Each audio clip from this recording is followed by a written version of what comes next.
दिसतंय तसंच असतंय हा कायदा आहे आणि त्याच्यामुळे खोटं खोटं खोटं खोटं पॉलिटिकली ते पिठलं घाटल्यासारखं हे सयाजीनं घाटणं बंद करावं. मला सयाजी शिंदेना वॉर्निंग द्यायची आहे. तुम्ही आपल्या मर्यादेमध्ये मला असं म्हणायचं की प्रत्येक हर किसी ने अपने जबान को लगाम देना चाहिए.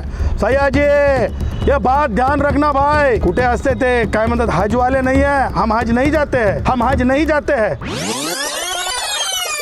मला सयाजी शिंदेना स्पष्टपणे सांगायचं आहे, सयाजी अगोदर पार्श्वभूमी तर लक्षात घे यार. तुला हे माहीत असलं पाहिजे सयाजी की वृक्ष तोड होत नाही आहे. वृक्षाचं जे आहे रिप्लांटेशन होतं आहे, त्यासोबत अधिकचे वृक्ष लावले जातील आणि मग वृक्ष तोड का म्हणत आहे सयाजी? सयाजी दिसतंय तसंच असतंय, दिसतंय तसं नसतंय. हा कायदा नाही आहे. दिसतंय तसंच असतंय हा कायदा आहे आणि त्याच्यामुळे खोटं खोटं खोटं खोटं पॉलिटिकली ते पिठलं घाटल्यासारखं हे सयाजीनं घाटणं बंद करावं. सयाजी शिंदे ह्याच्यामुळे स्क्रीन चालत नसतात. तुमच्या कलाकृतीतून तुमच्यातल्या कंटेंटमधून स्क्रीन चालत असतात, हे लक्षात ठेवलं पाहिजे. मला सयाजी शिंदेंना वॉर्निंग द्यायची आहे. तुम्ही कुंभ झाला काय किंवा साधू आले काय नाही आले काय हे तुम्ही बोलू शकत नाहीत. साधू संतांचा अपमान आम्ही सहन करणार नाही आणि ह्याच्यामध्ये वृक्ष तोडच नाही तर तुम्ही वृक्ष तोड म्हणून समाजाला म्हणजे आक्रमक करण्याच्या भानगडीत तुम्ही पडू नका.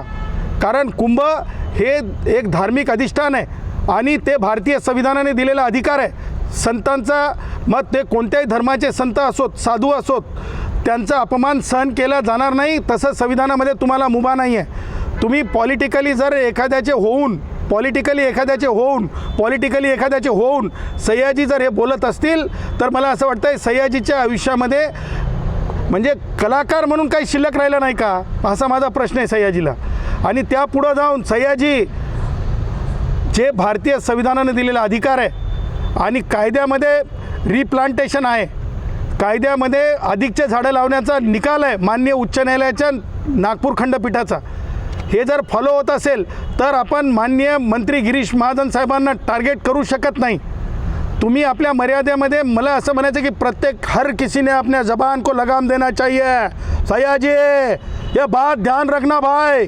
फिर मत कहना कि कानून की कलम में बहुत ताकत होती है.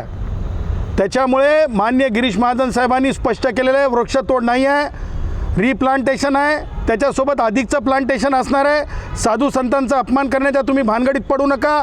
सयाजी हम जो है कुठे असते ते काय म्हणतात हज वाले नहीं है, हम हज नहीं जाते हैं, हम हज नहीं जाते हैं, हम चद्दर डालने नहीं जाते हैं.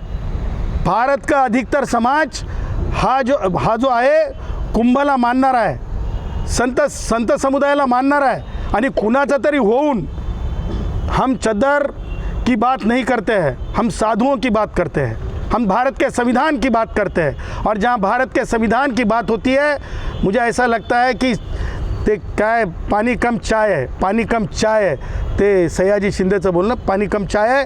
मी खबरदार इशारा देत आहे, यापुढं साधू संतांचा अपमान करायचा नाही, खोटं नरेटिव्ह तयार करायचं नाही, वृक्षतोड नाही. आणि माननीय गिरीश महाजन साहेबांच्या बाबतीमध्ये कारण सयाजी आपलं काय कर्तृत्व आहे मला माहीत नाही, परंतु गिरीश महाजन एक अशी व्यक्ती आहेत की त्यांच्यामुळे खाजगी वैद्यकीय महाविद्यालय नाही तर शासकीय वैद्यकीय महाविद्यालय प्रत्येक जिल्ह्यामध्ये झालेत.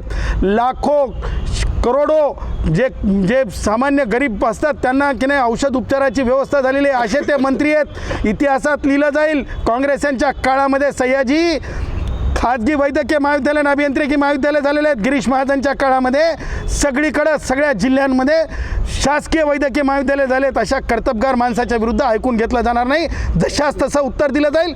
कायदेशीर मुचक्या बांधण्यासाठी आम्ही तयारीला लागू, कोर्टात जाऊ आणि तुम्ही साधू संतांच्या विरुद्ध आता बोलून दाखवा. तुम्हाला वॉर्निंग आहे. हम भी देखेंगे तुम में कितना है दम और हम भी बताएंगे हम में कितना है दम. संविधान की ताकत से हम बताएंगे, साधु संतों की ताकत से हम बताएंगे हम में कितना है दम.